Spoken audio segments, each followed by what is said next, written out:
So if we think about the kinds of skills, if you have a young child and you're doing early intervention planning, if you have a school-age child and you're writing IEPs, the kinds of skills that you're often talking about in terms of broad skill areas include things like language and communication, social skills, leisure skills, daily living skills, health and hygiene skills, self-help and safety skills. And again, those are just general skill areas. And for each of those skill areas, all kinds of things that we could break that down into, right? So you're already thinking about these kinds of skill areas in terms of your child's learning and development.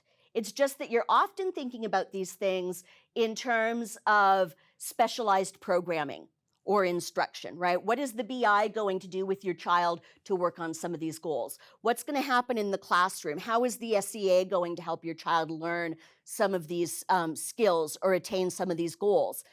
What we're going to talk about today is how could we achieve some of these goal areas while working within whatever it is that you're doing at home. So let's start to kind of think about, what are your child's daily tasks? What are the things that your child does, child, adolescent, teen, young adult, what do they have to do from sort of day to day? So think about things like dressing, hygiene tasks, transitions, going to school, hopefully, right? You're in a position where your child is still going to school. If they're a young adult, are they going to work, right? Do they have to transition somewhere else?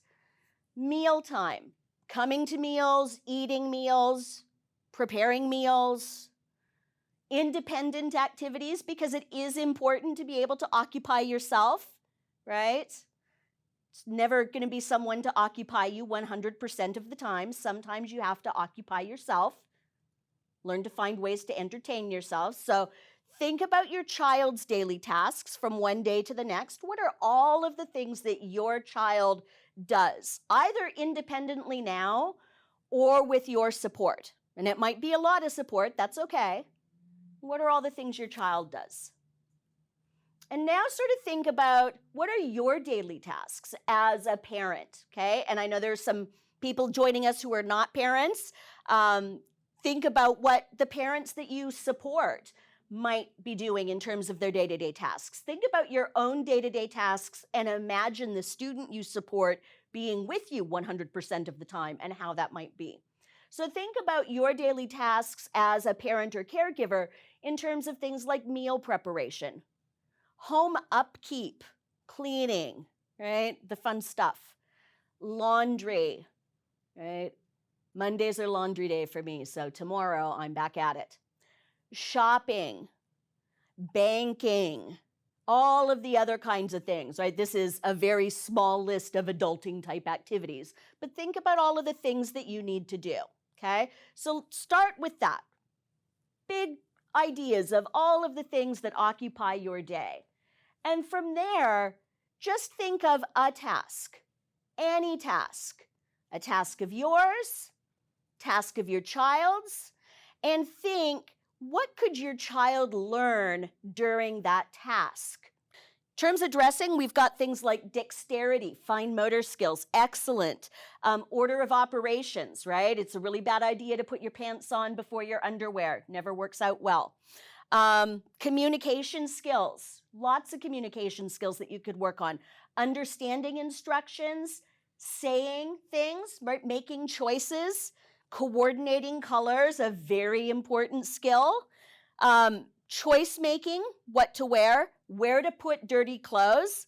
Privacy, I'm thrilled to see privacy up here. It's something that oftentimes families don't always think about, and it's really important. I see lots of young adults as they're moving out of their family home and into some other kind of adult living situation, and sometimes it's a shared living situation with other people and staff, and they don't understand the need for privacy, and so they're exposing themselves to lots of other people, and we don't want that to happen because individuals with developmental disabilities are at increased risk for abuse, and so we want to make sure that they've got a set of skills that help protect them, and privacy is a really important one. Dirty clothes, selecting clothes appropriate for the weather, absolutely. Sorting, buttons, zippers, thinking about the weather and making choices, right? Choosing something that's appropriate for the weather. Thinking about the schedule for the day and dressing appropriately. That's a great skill, right? What am I going to do today? Is this a day where I should dress up? Is this a day where I should wear sweatpants, right? What should we be thinking about?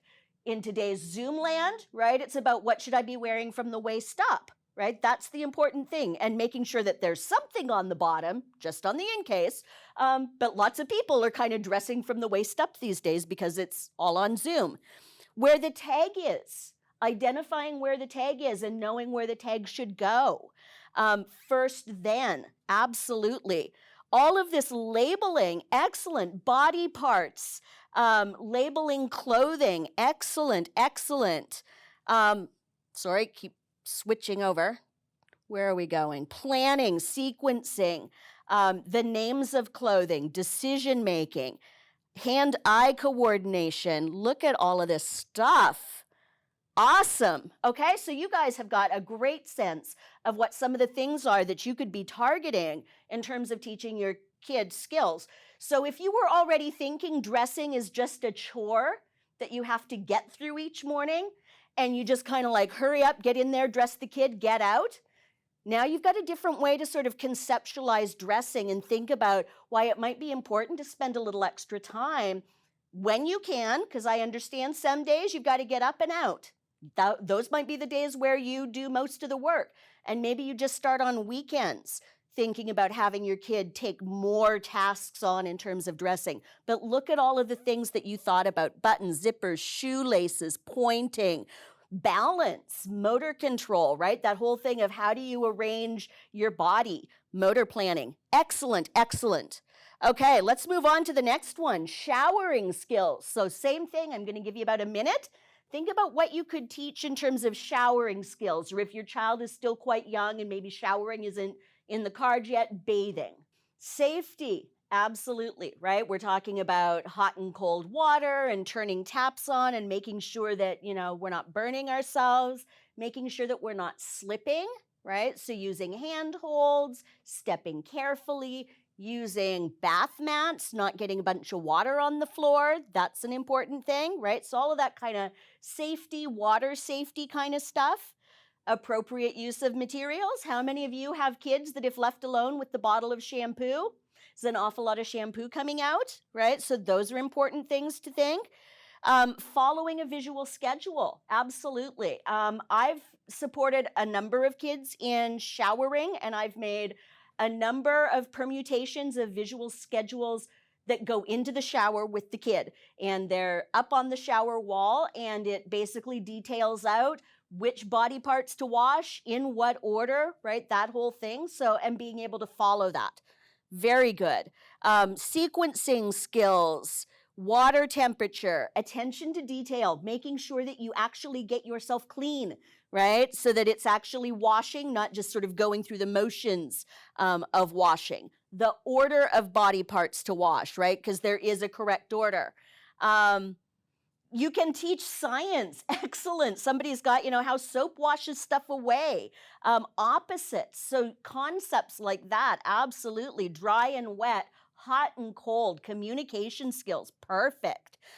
Public versus private, because again, this is something where we should be closing the door. We shouldn't be showering with the door open. When we come out of the shower and we're dried off, we shouldn't be like leaving the bathroom naked to go to our bedroom to get our pajamas. Planning ahead, bringing your pajamas with you or bringing a robe with you. Those are important things to think about. Proper hygiene, right? Especially as individuals move into adolescence, there are some additional hygiene aspects of showering that we want to make sure people are taking care of. The length of time in a shower, very good, very important, right? Showers shouldn't be too short, but especially they shouldn't be too long. Having everything ready. Do you have a towel? Do you have something to wear when you get out that's clean, right? Not putting on your dirty clothes again. That would be a bad idea. Setting a timer ahead of time. Product safety, right? So not just don't use too much shampoo, etc., but to use it safely. Don't get it into your eyes, stuff like that. Don't drink. Yes, don't drink the bath water. Very good. Closing your eyes when you're rinsing shampooed hair, selecting right temperature. Excellent. Eye-hand coordination. I need to work on my mouth coordination. Eye-hand coordination, absolutely. Being able to do things like hold a bath puff or a washcloth and squirt soap on it if that's what you're doing, and not like get soap everywhere. Labeling things, preparing your clothing. Excellent, excellent ideas. Perfect. So now again, think of all of the skills that you can be targeting with just your bath and shower time. Perfect work. Okay, here comes another one. Leaving for school, or if you have an older individual, leaving for pick your place of where they're kind of going during the day, if they're going somewhere during the day. What kinds of skills can you teach in sort of that, 5 minutes before you're heading out the door?